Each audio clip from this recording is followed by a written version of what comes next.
तो hello guys, आज हम करने जा रहे हैं chapter plant growth and development का। तो इसमें हमारे पास सबसे पहले टॉपिक्स क्या क्या हैं।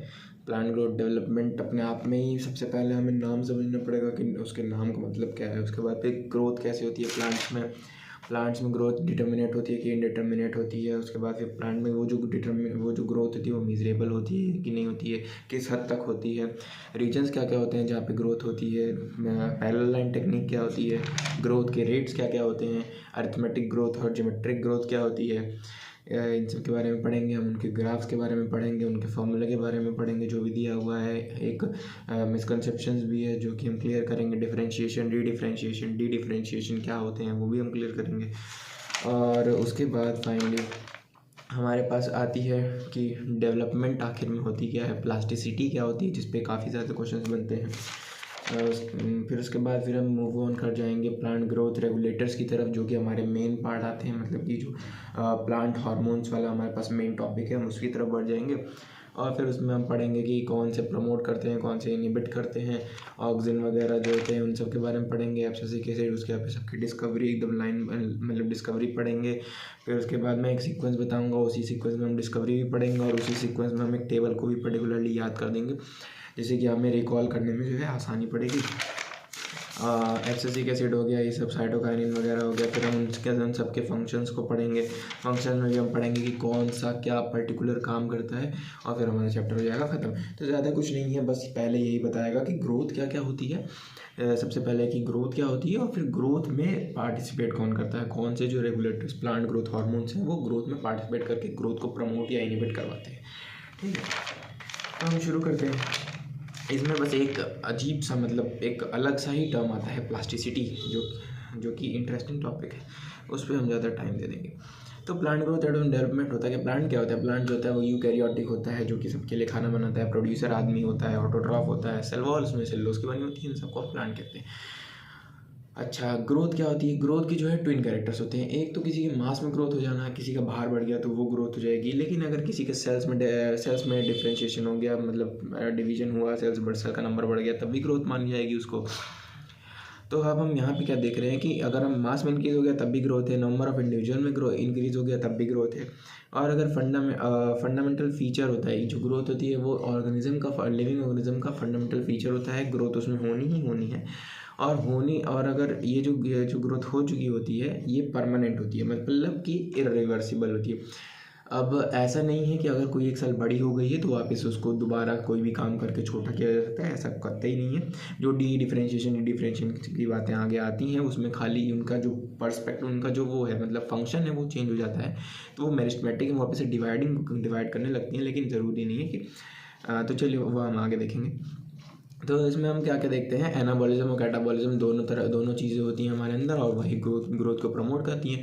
अब ज़्यादातर क्या होता है कि हमें ग्रोथ करनी है तो हमें एनाबॉलिज्म करना पड़ेगा, चीज़ों को साथ मिला के एक ग्रुप में मतलब हमें कंपाउंडिंग करनी पड़ेगी पार्टिकल्स की। तो हमें एनाबॉलिज्म की ज़्यादा ज़रूरत पड़ती है। तो एनाबॉलिज्म हायर रेट पे होता है और कैटाबॉलिज्म जो होता है वो कम रेट पे होता है एनाबॉलिज्म से। एनाबॉलिज्म में एक एनर्जी जो है वो लगती है और कैटाबॉलिज्म में जो है एनर्जी निकलती है। तो हम कैटाबॉलिज्म की यूज़ करके एनाबॉलिज्म को भी फ्यूल करते हैं। अच्छा, डेवलपमेंट क्या होता है, क्या होता है। डेवलपमेंट जो होता है ना वो ग्रोथ और डिफरेंशिएशन का एक सम होता है। ग्रोथ और डिफरेंशिएशन को अगर हम साथ में एज अ स्पीशीज़ लेके चले तो हम उसको डेवलपमेंट एज अ होल कह सकते हैं। तो इसमें होता क्या है, सीड जर्मिनेशन से लेके सीड के सेनेसेंस तक की फेज़, मतलब कि जब तक कि वो मर नहीं जाता या फिर एज नहीं हो जाता उसकी, तब तक की बात जो होती है, जो भी बातचीत होती है जीवन भर की, उसको हम कहते हैं कि वो डेवलपमेंट कर रहा है। ठीक है, क्योंकि प्लांट्स में तो लगातार डेवलपमेंट होती रहती है, कभी रुकती है नहीं, थोड़ी सी होगी लेकिन होती रहेगी। प्लांट में ग्रोथ कैसे कैसे होती है, हम ग्रोथ इन प्लांट्स पढ़ते हैं। जाइगोट रहता है, जाइगोट सबसे पहले डिप्लॉयड रहता है। डिप्लॉयड क्योंकि वो फर्टिलाइजेशन के बाद जाइगोट बनता है, जाइगोट बाद एम्ब्रियो बनता है, एम्ब्रियो के बाद उसमें फूड स्टोर होने, एम्ब्रियो बनने के बाद उसमें फूड स्टोर होने लगता है। उसके बाद उसमें सीडलिंग बनती है। सीडलिंग बनने के बाद उसमें एक ऐसे छोटी सी शूट और छोटी सी रूट निकलती है। उसके बाद फिर वो प्लांटलेट बनता है, उसमें थोड़ी थोड़ी सी रूट्स निकल जाती हैं कायदे की, और फिर लीव्स भी थोड़ी मोड़ी निकल जाती हैं। उसके बाद वो मैच्योर प्लांट बन जाता है।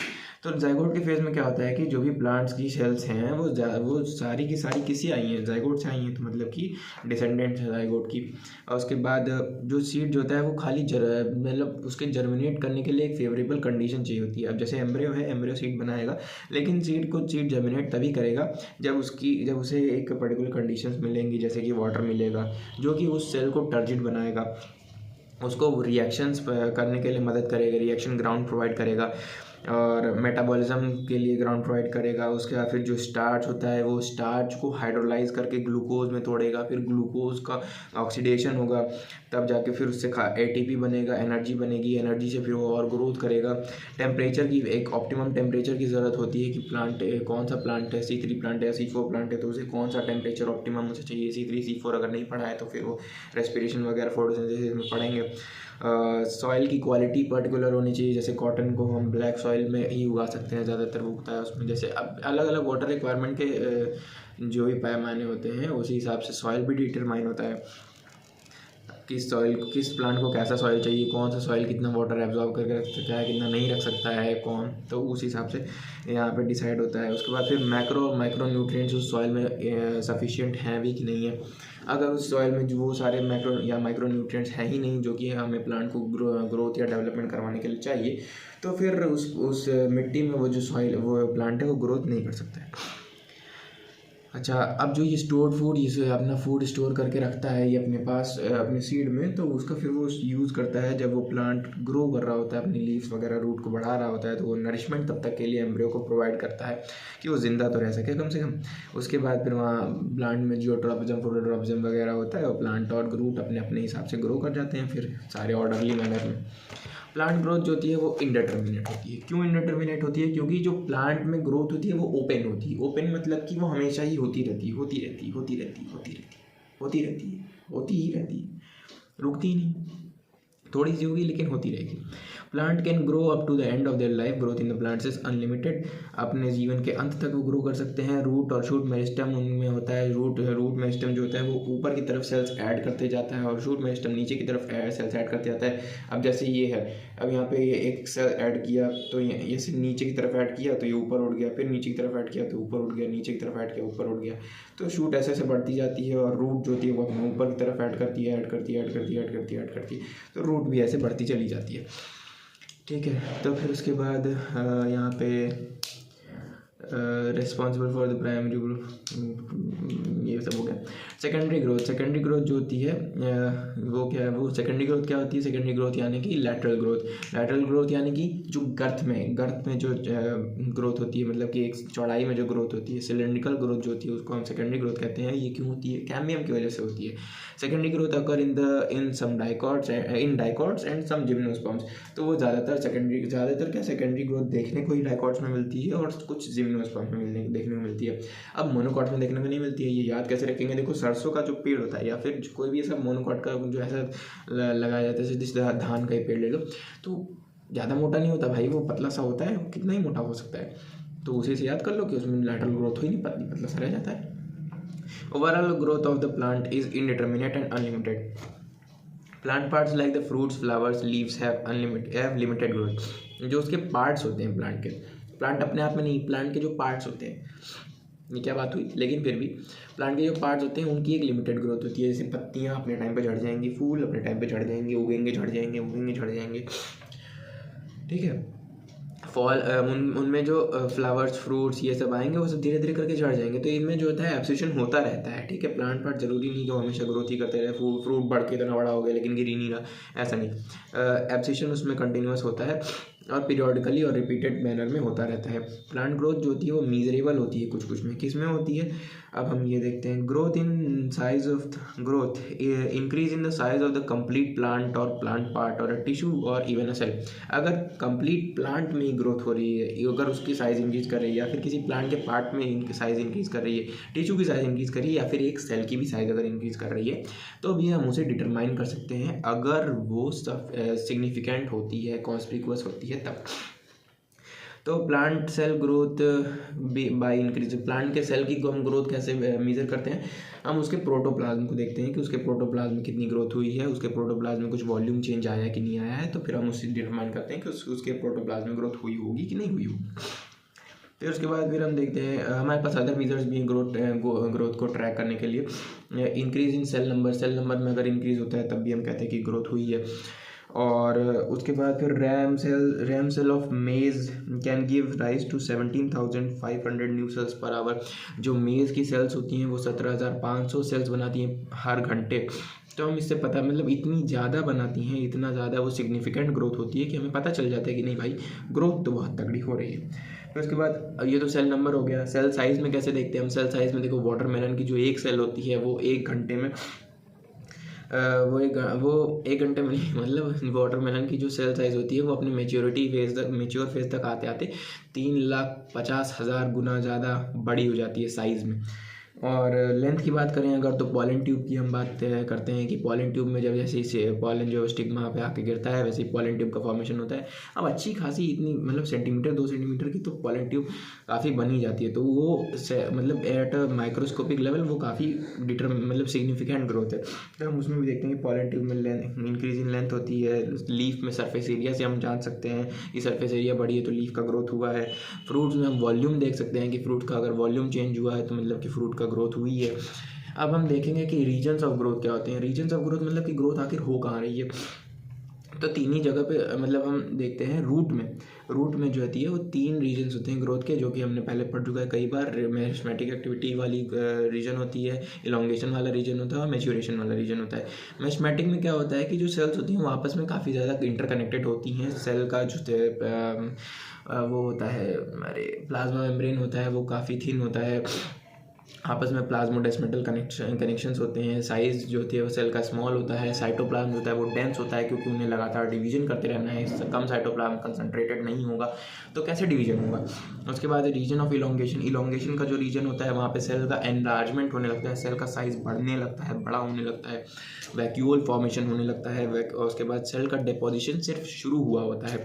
और उसके बाद जो होती है उन जो रूट की लेंथ होती है वो सेल के इलोंगेशन वाले रीजन में ही सेल जो मतलब सेल रूट इलोंगेशन वाले रीजन में ही हम देखते हैं कि सेल का साइज होता है वो बड़ा हो जाता है। रूट की लेंथ वहीं से बढ़ती है और कोई रीजन इसे सपोर्ट नहीं करता है रूट की लेंथ को बढ़ाने में, यही वाला रीजन करता है। फिर रीजन ऑफ मैच्योरेशन आता है। रीजन ऑफ मैच्योरेशन में क्या होता है कि कंप्लीटली जो सेल्स होती हैं वो अपना अपना काम पकड़ लेती हैं कि भाई मुझे अब लिखना है, मुझे अब पढ़ना है, ठीक है। तो ऐसा मतलब उनका वो काम नहीं कि मतलब वो ये काम पकड़ लेती है कि अब मुझे ये करना है, मुझे वो करना है। तो सेल्स अपना मतलब प्रॉपर वो डिफ्रेंशिएट हो जाती हैं कि किसको क्या करना है, ठीक है। उनके प्रोटोप्लाज्म के अमाउंट में चेंज आ जाता है, उनकी सेल वॉल की डिपोजिशन कंप्लीट हो जाती है अगर होनी होती है तो। जैसे कि मान लो कि एक जाइलम फाइबर का एग्जाम्पल ले लेते हैं, तो उसमें प्रोटोप्लाज्म जो खत्म हो जाता है स्क्लेरेनकाइमेटस मतलब सेल वॉल बन जाती है, लिग्निन डिपोजिशन हो जाता है, हाँ ठीक है। उसके बाद फिर मैच्योरेशन के जो रीजन होता है उसी में रूट हेयर्स भी हमें देखने को मिलते हैं।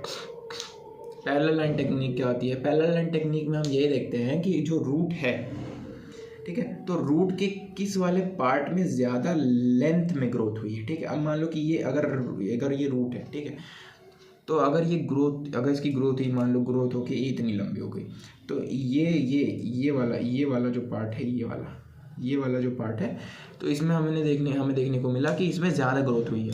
तो हम दोनों को बगल साइड बाय साइड रख देंगे, दोनों के बीच में पैरेलल लाइंस खींचेंगे, एक पॉइंट मार्क कर देंगे, फिर जब ये इसका फोटो ले लेंगे, उसके बाद जब इसका ग्रोथ होगा तो उसमें भी वो पॉइंट्स मार्क रहेंगे। अब वो पॉइंट्स के हम पैरेलल लाइन हम ड्रॉ कर देंगे। अब देखेंगे कि कौन सी 2 पैरेलल लाइंस के बीच में जो स्पेस है वो बढ़ गया है, मतलब वो पैरेलल लाइंस नहीं रही हैं। जब वो पैरेलल लाइंस नहीं रही हैं मतलब कि वहाँ पे जो है ग्रोथ काफ़ी हुई है।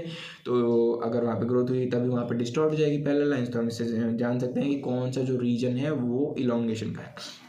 तो जहाँ से जहाँ तक लेंथ में ग्रोथ हुई रहेगी वहाँ पे हम मार्क कर देंगे कि ये जो रीजन है ये इलोंगेशन का रीजन है, और जहाँ से जहाँ तक नहीं हुई होगी वहाँ पे हम डिसाइड कर लेंगे कि अपर वाला जो रीजन है वो मैच्योरेशन का रीजन होगा, जो लोअर वाला रीजन होगा वो मेरिस्टेमेटिक एक्टिविटी वाला होगा, उसके नीचे थिम्बल लाइक स्ट्रक्चर होगा जो कि रूट कैप होगा।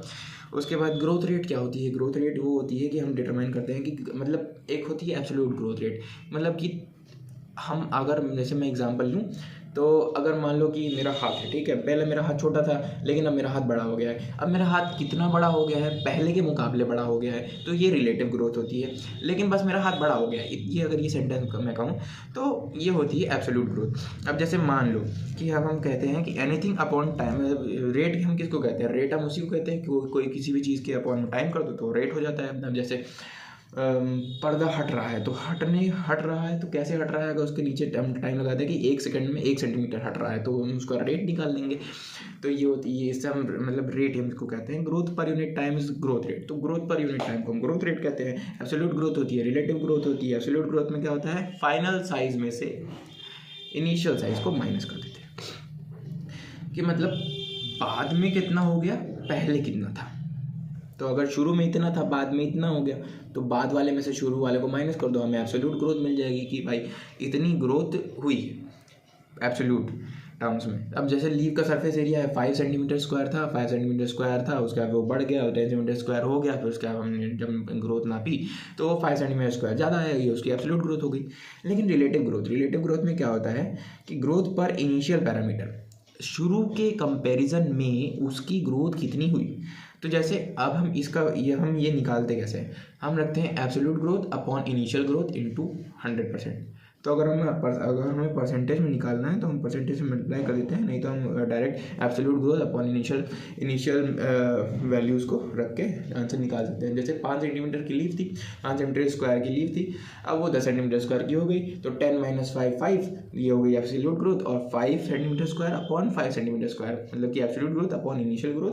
तो ये हो गई उसकी कंपेरिजन कि वो इनिशियल से अब कितना बड़ा है। अब इनिशियल से वो 1 गुना, मतलब कि इनिशियल मतलब जैसे हम कह सकते हैं कि अगर वो अभी फिर 5 सेंटीमीटर उसकी ग्रोथ हो गई है, मतलब इनिशियल में उसकी 5 सेंटीमीटर स्क्वायर थी और फिर बाद में भी वो 5 सेंटीमीटर स्क्वायर की ग्रोथ हो गई, मतलब कि वो अपनी इनिशियल साइज का दुगना हो गया, ठीक है। तो अब हम अगर परसेंटेज निकालेंगे तो उसकी 100% ग्रोथ हुई है। 100% मतलब कि अगर ये था तो इसका पूरा का 100% वो डबल हो गया। तो ये हो गई रिलेटिव ग्रोथ। अगर कभी निकालना है तो एब्सोल्यूट अपॉन इनिशियल कर दो, अगर परसेंटेज निकालना है तो 100 से मल्टीप्लाई कर दो। एब्सोल्यूट कभी कभी ऐसा होता है, मिसकंसेप्शन वाली बात यहाँ पे आ गई कि कभी कभी ऐसा होता है कि एब्सोल्यूट ग्रोथ ही वो सेम हो जाती है किसी दो लीफ की, मतलब कि जिसको भी आप मेजर कर रहे हो, और जो रिलेटिव ग्रोथ जो होती है वो तब भी डिफरेंट रहती है। और कभी कभी क्या होता है कि रिलेटिव ग्रोथ सेम हो जाती है और एब्सोल्यूट ग्रोथ डिफरेंट रहती है। इसका कई जगह आप एग्जाम्पल देखने को मिलेगा। एरिथमेटिक ग्रोथ क्या होती है, हम देखो एरिथमेटिक ग्रोथ पे हम आ जा रहे हैं। When a meristematic cell divides it forms 2 cells. जब एक मेरिस्टेमेटिक सेल डिवाइड करती है तो वो 2 नए सेल्स बनाती है। Out of these cells only 1 remains meristematic. अब जैसे कि अगर हम 2 पेन बनाए, ठीक है, 2 पेन बनाए, एक पेन जो है वो पेन मतलब वो अपना काम करने लगी, लेकिन एक पेन को हम वापस से खोल के उसके बाद वापस से, मतलब ये कहने का मतलब ये है कि एक सेल थी, एक सेल डिवाइड करके वो 2 सेल बन गई। 2 सेल में से एक जो है उसको काम पकड़ा दिया कि अब तुम काम करो, लेकिन एक सेल को दोबारा कहा गया कि अब तुम दोबारा से सेल बनाओ, ठीक है। तो एक सेल का काम ही है दोबारा से सेल बनाना, और जो दूसरी सेल्स फायदे की बन रही है वो काम करने चली जा रही है।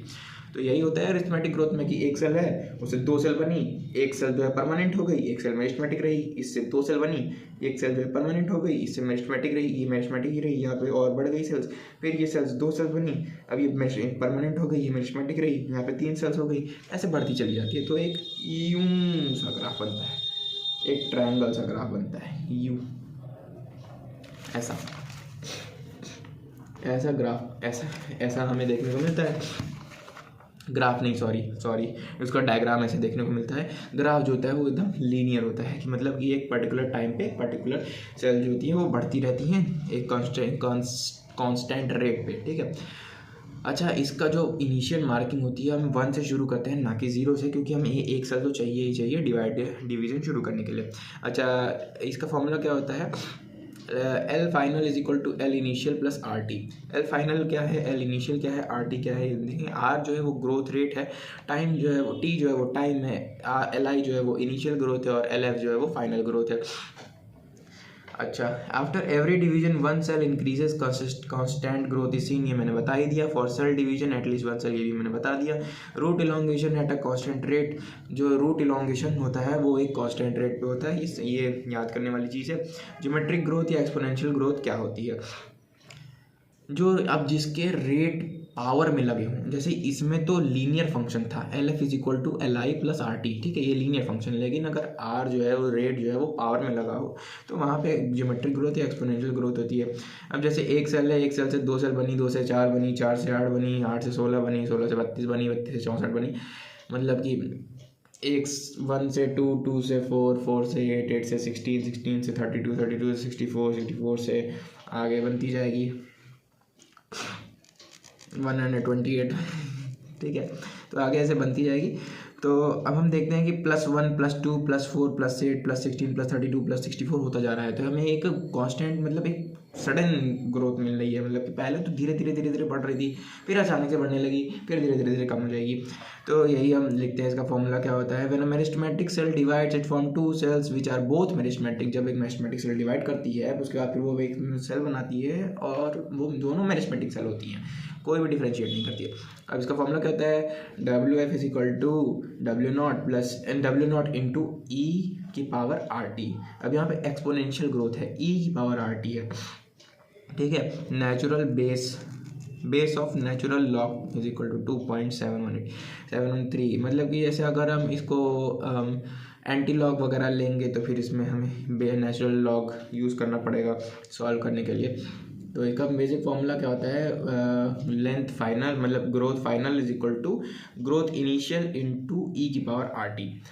ज्योमेट्रिक ग्रोथ क्या होती है, ज्योमेट्रिक ग्रोथ में ग्राफ कैसा बनता है, तो ज्योमेट्रिक ग्रोथ में ग्राफ ऐसा बनता है कि सबसे पहले हम यहाँ से ऐसे शुरू किए, मान लो कि ये ग्राफ है, हम यहाँ से ऐसे शुरू किए, तो ऊपर से शुरू करेंगे, ओरिजिन से नहीं शुरू करेंगे, क्योंकि हमें ओरिजिन क्या हमें पता है कि पहले हमें एक सेल तो चाहिए। अब पहले धीरे धीरे धीरे धीरे वो बढ़ेगा, तो वो है lag phase not log, lag phase मतलब कि अभी लैग है, मतलब धीरे धीरे काम हो रहा है। और उसके बाद फिर हम धीरे धीरे अब जब यहाँ पे पहुँचेगा फिर ऐसे बढ़ जाएगा, जो ऐसे बढ़ जाएगा मतलब कि लगातार अचानक से ग्रोथ आई है, मतलब कि एक्सपोनेंशियल ग्रोथ आई है, तो वो कहते हैं एक्सपोनेंशियल ग्रोथ या लॉग फेज, ठीक है। वहाँ पे फास्ट ग्रोथ होती है। फिर स्टेशनरी फेज आता है, क्योंकि कॉन्स्टिट्यूएंट्स ही खत्म हो जाते हैं, कंपोनेंट्स ही खत्म हो जाते हैं जिससे हमें सेल्स बनानी होती है। मान लो कि हमें न्यूट्रिएंट ही खत्म हो गया, सप्लाई ही नहीं आ रही है, तो फिर वो स्टेशनरी फेज आ जाता है। तो इसमें क्या बनता है, एक सिग्मॉइड कर्व बनता है, एक S शेप्ड कर्व बनता है, क्योंकि और स्टेशनरी फेज कब आता है, जब इनहिबिटर्स एक्युमुलेट हो जाते हैं, नेगेटिव फीडबैक वगैरह आता है, न्यूट्रिएंट्स की कमी हो जाती है। तो इसके एग्जांपल्स क्या क्या है, zygote divide by geometric pattern initially. जो जाइगोट होता है वो इनिशियली ज्योमेट्रिक पैटर्न शो करता है, और बाद में जब वो माइटोसिस करने लगता है तब वो अरिथमेटिक ग्रोथ करने लगता है। This pattern is considered more realistic and seen in majority in nature. ये ज़्यादा रियलिस्टिक पैटर्न है ज्योमेट्रिक ग्रोथ, जो अभी मैंने बताया, ये ज़्यादातर नेचुरल चीज़ों में देखने को मिलता है, ठीक है। मेजॉरिटी नेचर में ज़्यादा मेजॉरिटी में देखने को मिलता है।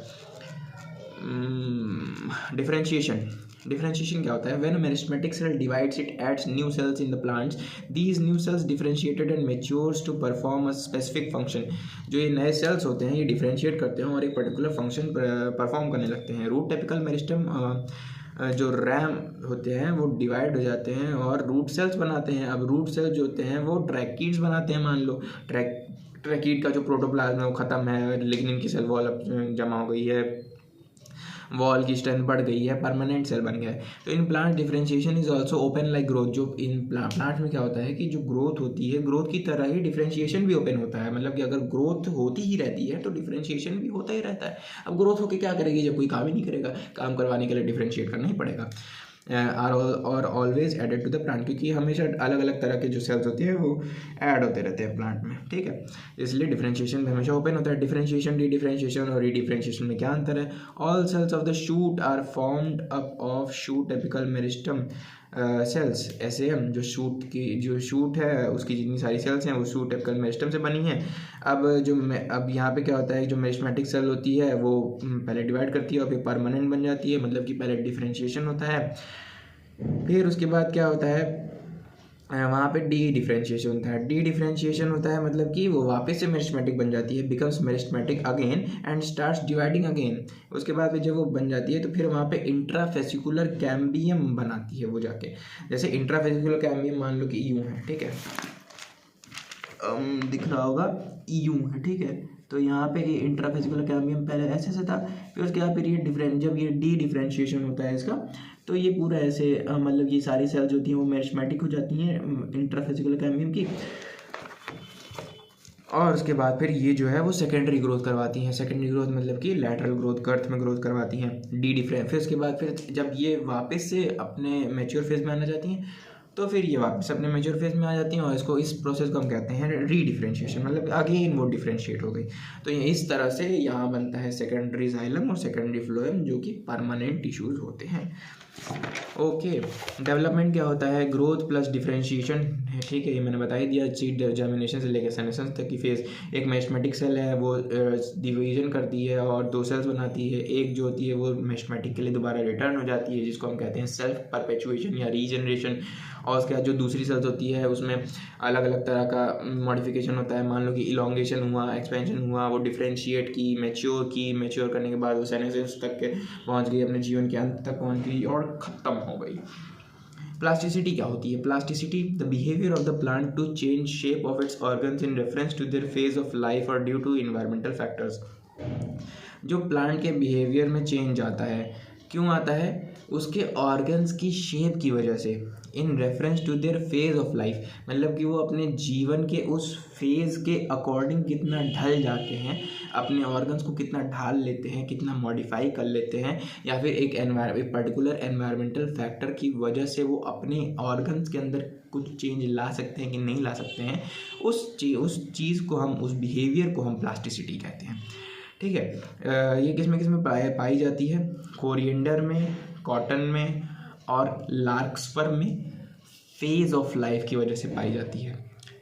कॉटन में, कोरिएंडर में और लार्कस्पर में due to phase of life पाई जाती है। और यहाँ पे मतलब एक और एग्जांपल इसका बटरकप है, मतलब example of plasticity is heterophylly. इसमें बटरकप में क्या होता है? बटरकप एक अच्छा एग्जांपल है जो कि दिखाता है कि पहले मतलब जब वो प्लांट हवे में होता है ना, मतलब जब वो ग्राउंड पे होता है तो उसका जो लीफ होती है वो ऐसे चौड़ी चौड़ी सी होती है, ऐसे फैली फैली सी होती है एकदम। और जब वो प्लांट पानी में चला जाता है तो उसकी पत्ती एकदम सिकुड़ जाती है, पतली पतली हो जाती है, नीडल शेप की हो जाती है। तो ये चीज़ होती है, ये हमें देखने को मिलती है। तो इसमें हम देखते हैं, कहते हैं कि हेट्रोफिलिक प्लास्टिसिटी होती है बटरकप में। और मेज़ जो होता है, मेज़, भुट्टा, जिया मेज़, वो प्लास्टिसिटी शो नहीं करता है। कंडीशंस ऑफ ग्रोथ क्या क्या होती है? Internal factor, external factor. Internal factor में विद इन द प्लांट्स और एक्सटर्नल फैक्टर में एनवायरमेंटल फैक्टर्स।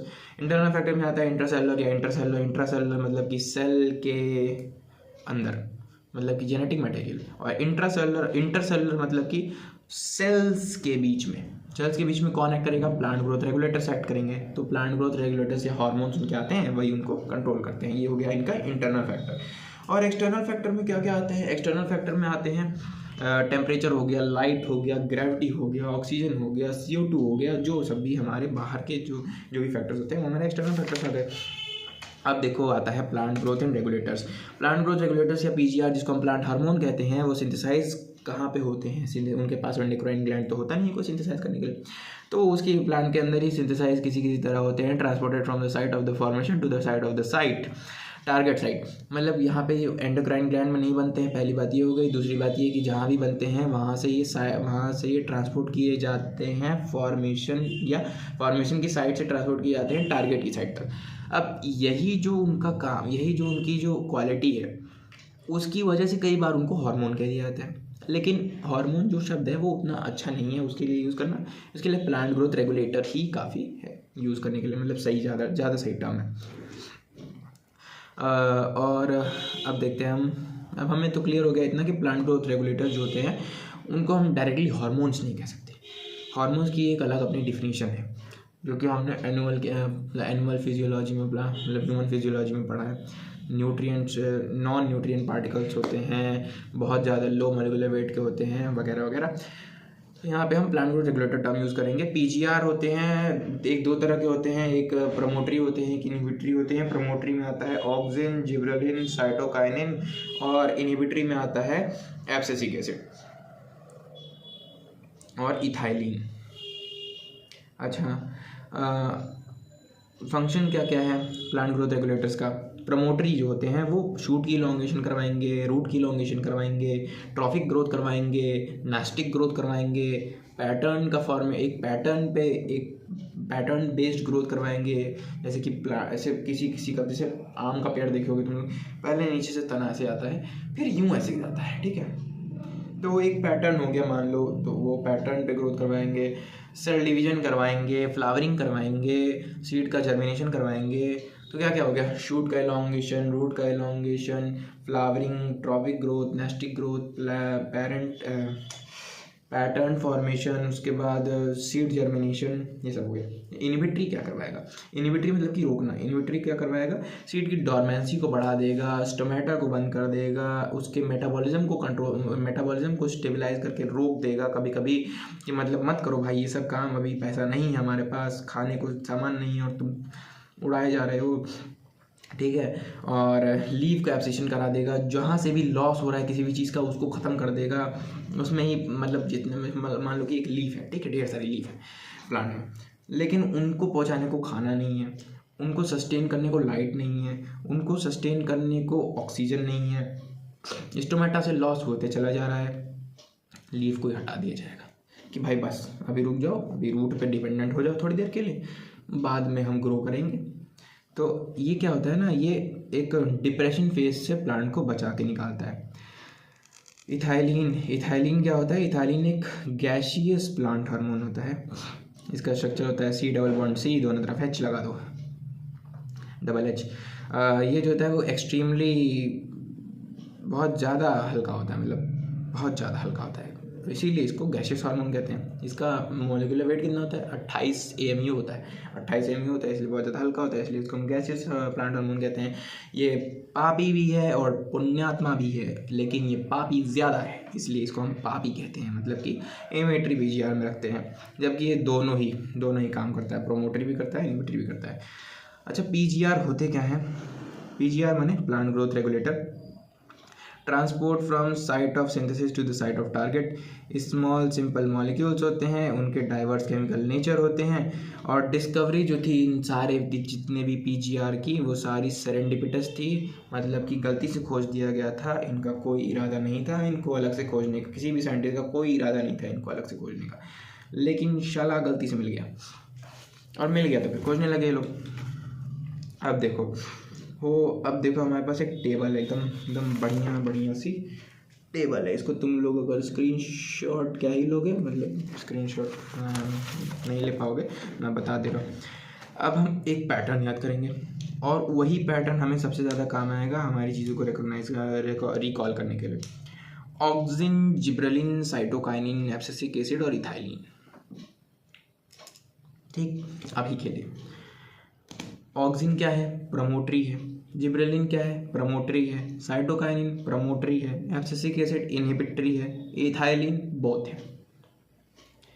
ऑक्सिन किससे बना है और इसका प्रिकर्सर क्या है, तो कॉमन ऑक्सिन जो होता है वो इंडोल एसिटिक एसिड से बनता है, और इसके जो डेरिवेटिव्स होते हैं वो इंडोल डेरिवेटिव्स होते हैं। मतलब जो ऑक्सिन होता है ना, हम उसको कह सकते हैं कि वो एक तरीके का इंडोल डेरिवेटिव है, और वो डिराइव हुआ है, वो मतलब वो किससे बना है, वो इंडोल एसिटिक एसिड से बना है। अच्छा, वो डिराइव किससे हुआ है, डिराइव वो हुआ है ट्रिप्टोफैन से, ठीक बात। फिर उसके बाद आता है जिब्रेलिन। जिब्रेलिन किससे बना हुआ है, ये जिब्रेलिन जो होता है वो टर्पीन डेरिवेटिव होता है। टर्पीन तुम बायोमॉलिक्यूल्स की किसी टेबल में एक बार कभी देखने को मिलेगा, तुम्हें अगर देखना चाहोगे तो टर्पीन डेरिवेटिव होता है। और प्रिकर्सर क्या होता है इसका होता है एसिटाइल कोएंजाइम A। जिब्रेलिन का प्रिकर्सर होता है एसिटाइल कोएंजाइम A। तो हमें अभी दो हो गया, ऑक्सिन, जिब्रेलिन। ऑक्सिन का इंडोल एसिटिक एसिड डेरिवेटिव है, जिब्रेलिन जो है वो टर्पीन डेरिवेटिव है, ऑक्सिन जो है वो ट्रिप्टोफैन उसका प्रिकर्सर है, और इसका प्रिकर्सर जो है वो एसिटाइल कोएंजाइम A है। साइटोकाइनिन जो होता है वो भी प्रमोटरी होता है, वो किससे, अब साइटोकाइनिन किससे बना होता है, ये प्यूरिन डेरिवेटिव होता है ना।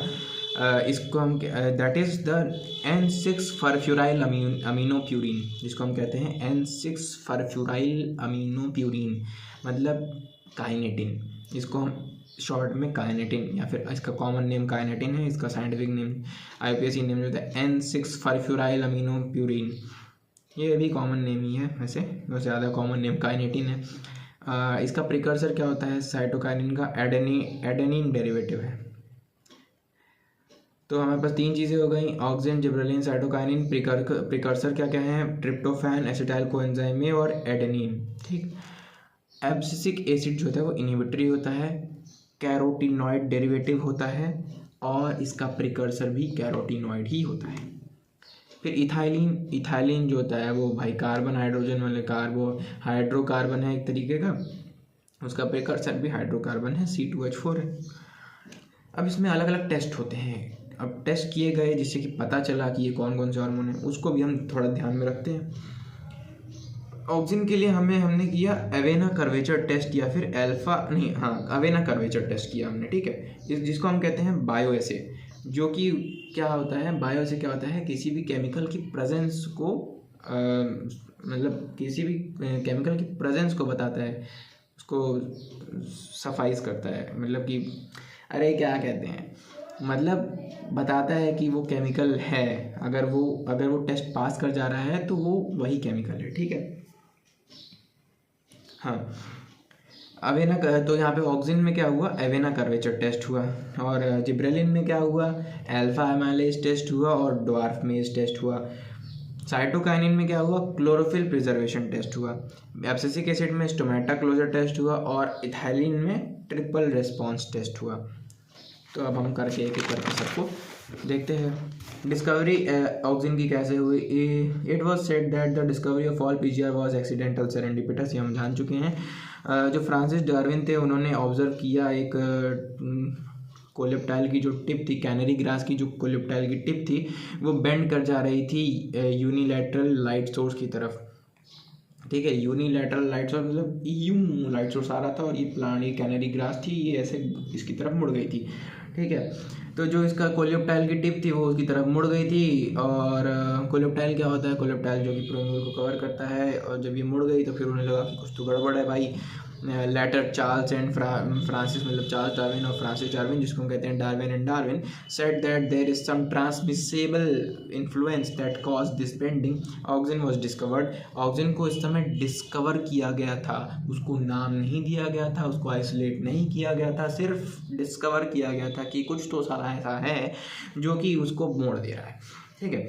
Auxin can be formed by the root and shoot, auxin जो होता है वो रूट और शूट दोनों पे बन सकता है, ये भी उस समय बता दिया गया था। अच्छा, फिर उसके बाद फिर इसको आइसोलेट किसने किया, इसको आइसोलेट किया FW बेंट ने, और उसको नाम दिया ऑक्सिन, जिसके बारे में अभी हम मेरे ख्याल से अभी थोड़ी कम बात हुई है, मैं और बातें करूँगा बाद में, लेकिन पहले हम पढ़ लेते हैं बाकी सारे को। पहले ऑक्सिन हो गया, फिर आ जाओ डायरेक्ट इथाइलिन पे। इथाइलिन जो होती है, इथाइलिन की डिस्कवरी कब हुई थी, 1910 में, 1910 में, discovered as a volatile gaseous substance by H Cousins, ethene, ठीक है। H कजिन्स ने इसको डिस्कवर किया था। इन्होंने देखा था कि अनराइप बनाना के साथ अगर राइप ऑरेंज को रख दिया जाए तो उसकी विसिनिटी में जो बनाना अनराइप बनाना होता है वो भी राइप बनाना बन जाता है, मतलब पीला पीला हो जाता है, हरा हरा बनाना।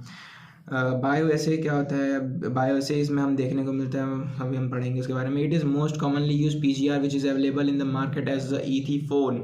अब यहाँ पे हम देखते हैं कि आजकल मार्केट में बहुत ज़्यादा जो चीज़ें होती हैं उनको पहले से पकाया नहीं, मतलब उनको पकने से पहले ही तोड़ लिया जाता है फलों को, और उसके बाद में आर्टिफिशियली पकाया जाता है।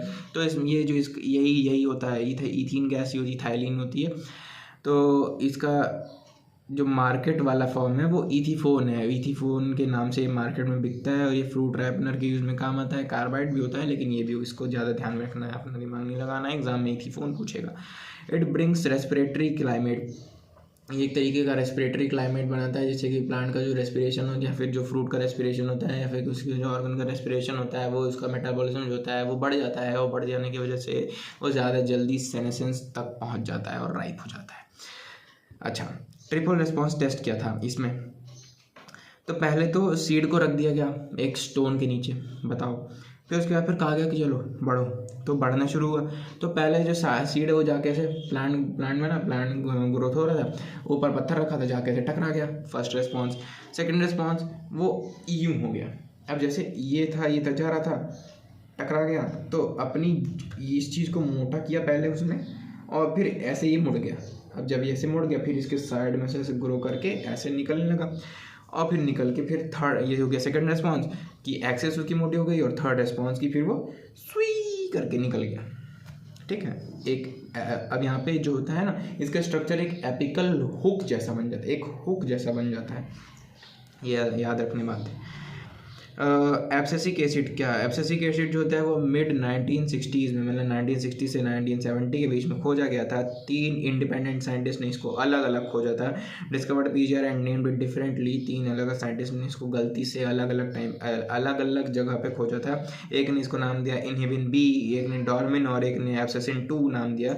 इनहिबिन बी इसलिए नाम दिया क्योंकि इसने मेटाबॉलिज्म को इनहिबिट कर दिया था। डॉर्मिन इसलिए क्योंकि ये सीड डॉर्मेंसी को बढ़ाता था और सीड जर्मिनेशन को घटाता था। एब्सिसिन 2 इसलिए नाम दिया गया क्योंकि ये फ्रूट्स, फ्लावर्स और लीव्स के एब्सिशन को बढ़ाता था। Later it was found that all the 3 chemicals are same. बाद में पता चला कि हम सारे सेम हैं, तो इसको सारा एक नाम दे दिया गया ABA1 abscisic acid. ABA is also called as a stress hormone of plants because जब भी किसी तरीके का स्ट्रेस होता है प्लांट को, जैसे कि अगर H2O स्ट्रेस है, न्यूट्रिएंट स्ट्रेस है, खाने को नहीं मिल रहा है, पैसा नहीं है, जीवन व्यथित हो चुका है, तब ये संभालता है प्लांट को कि भाई खर्चा कम कर दे, बच जाएगा, नहीं तो दी एंड है। तो जब पानी जैसे मान लो कि अगर वाटर स्ट्रेस है तो स्टोमेटा क्लोज करवा देगा। अब कुछ याद आया? स्टोमेटा क्लोज करवा देगा। इसका जो बायो एसिड था वो स्टोमेटा क्लोजर टेस्ट था, मतलब जहाँ पे भी जो भी हार्मोन स्टोमेटा क्लोज करवा रहा होगा वहाँ पे हमें पता चल जाएगा कि साला एब्सिस ही है। ठीक है, ट्रांसपीरेशन को कम करवाने के लिए स्टोमेटा क्लोज करवा देता है। जिब्रेलिक एसिड में क्या होता है? इसमें जिब्रेलिक एसिड में सबसे ज़्यादा काम वाली बात है बोल्टिंग माल्टिंग। बोल्टिंग माल्टिंग क्या होती है अभी हम आगे देखेंगे। एक हेल्दी राइस का प्लांट लिया गया एक साइंटिस्ट द्वारा, फिर उसके बाद फिर उसमें एक फंजाई इंट्रोड्यूस करवाई गई जिसको कहते हैं जब जिब्रेला फ्यूजिकोराई, और फिर उसने उस प्लांट को ले बिता वो उसमें उसने डिजीज़ फैला दी। और उसके बाद अब देखने को ये मिला कि उस प्लांट में जिसमें जिब्रेला फ्यूजिकोराई को डाला गया था उसकी इंटरनोड की लेंथ तो बढ़ गई, लेकिन साला अंदर से खोखला हो गया। तो इंटरनोड की लेंथ के बढ़ने को हम बोल्टिंग कहते हैं। अच्छा, ये जो डिजीज़ थी इसको हम क्या कहते हैं? बकाने डिजीज़ कहते हैं या बेकेन डिजीज़ कहते हैं। इसको हम कहते हैं फुलिश सीडलिंग डिजीज़, मतलब कि प्लांट की ग्रोथ तो लंबी हो जाए, मतलब प्लांट तो लंबा हो जाएगा लेकिन न्यूट्रिएंट कुछ नहीं, सीड कुछ नहीं, अंदर कुछ भी नहीं बचेगा, ऑल फिनिश्ड रहेगा। अब उन्होंने क्या किया, कुरोसावा जो थे उन्होंने क्या किया 1926 में इसी जो डिजीज़ प्लांट की थी, डिजीज़ प्लांट जो था उसकी चटनी बना के एक हेल्दी प्लांट में डाल दी, और फिर उसमें भी वही हो गया। तो कुरोसावा ने आइडेंटिफाई किया कि अगर एक डिजीज़ प्लांट से इस पेस्ट को एक हेल्दी राइस प्लांट पे डाला जाए तो इस जो डिजीज़ है ये फैल जाती है। ठीक है, तो तब फिर ये मालूम पड़ा कि इसमें कुछ तो दिक्कत है, ये कोई मतलब जो ये प्लांट है इसमें कुछ तो दिक्कत है, कुछ तो हुआ है इसको। तो तब जाके मालूम पड़ा कि इसमें एक फंजाई है जिसका नाम जिब्रेला फ्यूजिकोराई है। ठीक है, तो पहले तो ऐसा चल रहा था कि प्लांट के अंदर सीड नहीं बन रहे थे लेकिन प्लांट की ग्रोथ तगड़ी हो जा रही थी। तो फिर पूछा गया कि भाई ये क्या हो रहा है, ये तो स्कैम हो जा रहा है भाई, अप्रैल फूल हो जा रहा है। ठीक है, अच्छा, अब इसका तब जाके फिर वो सब एक्सपेरिमेंट वगैरह हुआ, तब फिर देखने को मिला था कि बोल्टिंग माल्टिंग वगैरह हो रही है, इंटरनोड की लेंथ बढ़ रही है, माल्टिंग हो नहीं रही है। अच्छा, फर्स्ट बायो ऐसे ड्वार्फ मेज प्लांट टेस्ट। ड्वार्फ में प्लांट टेस्ट में क्या हुआ था, मतलब कि एक ड्वार्फ मेज का प्लांट था और उसके बाद फिर उस पर ये डाल दिया गया जिब्रेलिक एसिड और फिर उसमें बोल्टिंग हो गई, मतलब उसकी इंटरनोड की लेंथ बढ़ गई, तो हम इसको कहते हैं ड्वार्फ मेज प्लांट टेस्ट। तो ड्वार्फ नहीं रहा फिर वो। सेकंड बायो ऐसे क्या है इसका, अल्फा एमाइलेज टेस्ट, मतलब कि जो स्टोर्ड फूड था जैसे कि एंडोस्पर्म जो होता है या फिर कोटिलेडन जो होता है, when seed is about to germinate, जब सीड जर्मिनेट होने वाली होती है तो उसी समय वो GA प्रोड्यूस करती है, जिब्रेलिक एसिड प्रोड्यूस करती है, जो कि अल्फ़ा अमाइलेज को ट्रिगर करता है। और अल्फ़ा अमाइलेज जो होता है वो क्या करता है, वो स्टार्च को कन्वर्ट कर देता है माल्टोज में। अब इसी प्रोसेस को हम माल्टिंग कहते हैं। तो जिब्रेलिक एसिड दो काम करवाता है, इंटरनोड की लेंथ बढ़ाता है और स्टार्च को माल्टोज में तोड़ता है। तो बोल्टिंग, माल्टिंग। साइटोकाइनिन, अब आ जाओ साइटोकाइनिन में क्या होता है।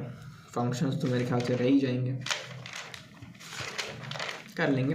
साइटोकाइनिन क्या होता है, साइटोकाइनिन जो होता है वो सेल डिवीजन करवाता है। इसको स्कूग एंड मिलर ने खोजा था, ठीक है। अच्छा, ऑक्सिन जो होता है ना, वो जैसे मान लो कि एक कैलस है, एक अनडिफरेंशिएटेड मास ऑफ सेल्स को हम कैलस कहते हैं, ठीक है। अब ये जो कैलस है, अब हम इसमें जो है साइटोकाइनिन को डालेंगे। अगर ऑक्सिन और साइटोकाइनिन दोनों को डाला गया तो ऑक्सिन जो है वो पर्टिकुलरली रूट को इनिशिएट कराएगा, रूटिंग को इनिशिएट कराएगा, और जो साइटोकाइनिन है वो क्या करेगा, वो शूट को इनिशिएट कराएगा। तो स्कूग ने ये खोजा था कि साइटोकाइनिन जो होता है वो शूटिंग को इनिशिएट कराता है। अच्छा, उन्होंने डायरेक्ट नहीं खोजा था, उन्होंने किस तरह का खोजा था, अपने लैब में जो था सब डालते जा रहे थे, कुछ तो होगा साला, कुछ तो करवाएगा। तो उन्होंने वैस्कुलर टिश्यू का एक्सट्रैक्ट डाला, माने फ्लोएम और जाइलम का एक्सट्रैक्ट डाला, यीस्ट का एक्सट्रैक्ट डाला, कोकोनट मिल्क या फिर कोकोनट DNA जिसको कह सकते हैं उसका एक्सट्रैक्ट डाला। उन सब में, मतलब इन पर्टिकुलर चीज़ों में जो मैंने बताया, इन पर्टिकुलर चीज़ों से देखने को मिला कि शूटिंग जो है वो ज़्यादा तगड़ी हो रही है। तो उन्होंने कहा कि इन तीनों में कुछ एक कॉमन चीज़ है जो कि इसकी शूटिंग को करवा दे रहा है, और वही कॉमन चीज़ हमारी साइटोकाइनिन है। तो एग्ज़ाम में पूछता है कि क्या क्या चीज़ें ऐसा साइटोकाइनिन दे सकते हैं कि ताकि शूटिंग जो है वो तगड़ी हो जाए। तो वैस्कुलर टिश्यू एक्सट्रैक्ट हो गया, यीस्ट का एक्सट्रैक्ट हो गया, कोकोनट मिल्क हो गया, ठीक है। मिलर ने 1955 में क्या किया था, स्कूग ने तो ये साइटोकाइनिन खोजा था, मिलर ने 1955 में क्या किया था, इन्होंने एक हेरिंग ऑटोक्लेव, मतलब कि जिसमें से कंटेमिनेशन को हटा दिया जाए, उसको हम कहते हैं ऑटोक्लेव। तो ऑटोक्लेव्ड हेरिंग स्पर्म के DNA के प्यूरिन के एडेनिन से, ऑटोक्लेव हेरिंग एक फिश होती है, हेरिंग के स्पर्म के DNA के प्यूरिन और पायरिमिडीन में से प्यूरिन के, एडेनिन और ग्वानिन के में से एडेनिन को मॉडिफाई किया, और फिर उस मॉडिफिकेशन के बाद उन्होंने निकाला एक सबस्ट्रेट जिसको हम कहते हैं काइनेटिन, जो कि एक नेचुरल साइटोकाइनिन नहीं था। फर्स्ट नेचुरल साइटोकाइनिन, मतलब कि कह सकते हैं साइटोकाइनिन हमें प्लांट्स में खोजना था ना, इन्होंने एनिमल से निकाल दिया था, तो इसलिए हमने उन्हें नॉट ए नेचुरल साइटोकाइनिन कहा। तो इन्होंने ही उसको आइसोलेट किया था और टर्म दिया था कि ये है साइटोकाइनिन, ठीक है। स्कूग ने तो खाली क्या किया था, अलग अलग चीज़ें डाली थी और बताया था कि कुछ तो है जो शूट को इनिशिएट करा रहा है, और मिलर ने बता दिया था कि साला साइटोकाइनिन नहीं है, और उन्होंने प्लांट की जगह एनिमल से निकाल के दिखा दिया कि लो भाई साइटोकाइनिन। तो इसमें इन्हें एक एक्टिव सबस्ट्रेट मिला था जो कि काइनेटिन था, और फिर इन्होंने फिर बाद में क्या हुआ, फर्स्ट नेचुरल साइटोकाइनिन जो होता है उसको क्रिस्टलाइज करके आइसोलेट किया गया जियामेज, यानी कि जियामेज और कोकोनट से, मतलब कि भुट्टे से, जिसको हमने कहा जियाटिन। जियामेज से जो हमने निकाला था उसको हमने कहा जियाटिन से। हेरिंग स्पर्म से जो उन्होंने निकाला था उसको उन्होंने काइनेटिन कहा था, उसके हमने जिया में से निकाला, उसको हमने जियाटिन कहा, जो कि साइटोकाइनिन ही था। अब ऑक्सिन का फंक्शन क्या क्या होता है, ऑक्सिन जो होता है वो ग्रीक में उसका मतलब होता है ग्रो, टू ग्रो। आइसोलेटेड किससे किया गया था, FW ने से आइसोलेट किया था एवेना से। और एनिमल्स में क्या है, ह्यूमन यूरिन से इसको आइसोलेट किया जा सकता है, क्योंकि अब जैसे हम भी तो प्लांट को खाते ही हैं, तो हमारे अंदर कुछ ना कुछ तो हमारे यूरिन से मिल ही जाएगा ऑक्सिन के ट्रेसेस। अच्छा, इसका term used for most common auxin, most common auxin कौन सा होता है, इंडोल एसिटिक एसिड वाला होता है। सिंथेसाइज कहाँ पे होता है, रूट और शूट के टिप पे होता है। टाइप कौन कौन से होते हैं, नेचुरल और सिंथेटिक, दो तरह के होते हैं। नेचुरल जो होता है वो IAA यानी कि इंडोल एसिटिक एसिड होता है, और IBA यानी कि इंडोल ब्यूटारिक एसिड होता है। IAA जो होता है वो एग्रीकल्चर और हॉर्टिकल्चर दोनों में काम में लाया जाता है ताकि ग्रोथ को बढ़ाया जा सके। और सिंथेटिक वाला जो होता है वो होता है NAA यानी कि नैप्थलीन एसिटिक एसिड, और 2,4-D यानी कि 2,4-डाइक्लोरोफेनॉक्सी एसिटिक एसिड। तो 2,4-D जो होता है वो डाइकॉट वीड्स को मारने के काम में आता है, वो भी एग्रीकल्चर में यूज़ होता है।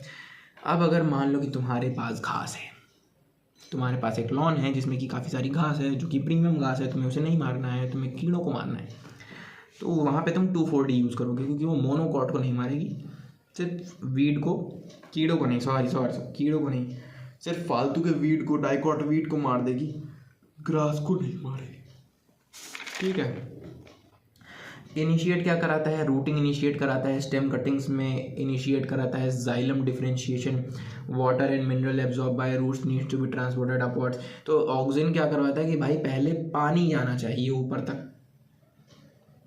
अब इसका देखो, ऑक्सीजन जो है वो रूट फोकस्ड है, रूट के ही सारे जितने सिस्टम है उसी सबको बढ़ावा दे रहा है। सबसे पहले तो उसने रूटिंग को सबसे पहले इनिशिएट करवाया।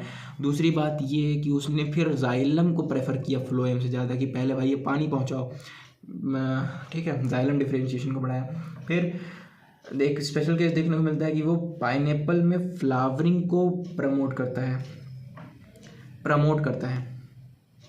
इथाइलिन जो होता है ना वो रूटिंग को प्रमोट करता है, ऑक्सीजन रूटिंग को इनिशिएट करता है, इथाइलिन रूटिंग को प्रमोट करता है, ऑक्सीजन फ्लावरिंग इन पाइनएप्पल को प्रमोट करता है, और इथाइलिन फ्लावरिंग इन पाइनएप्पल को इनिशिएट करता है।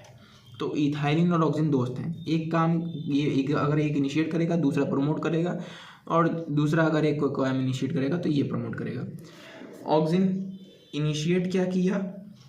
रूटिंग, इथाइलिन ने प्रमोट कर दी।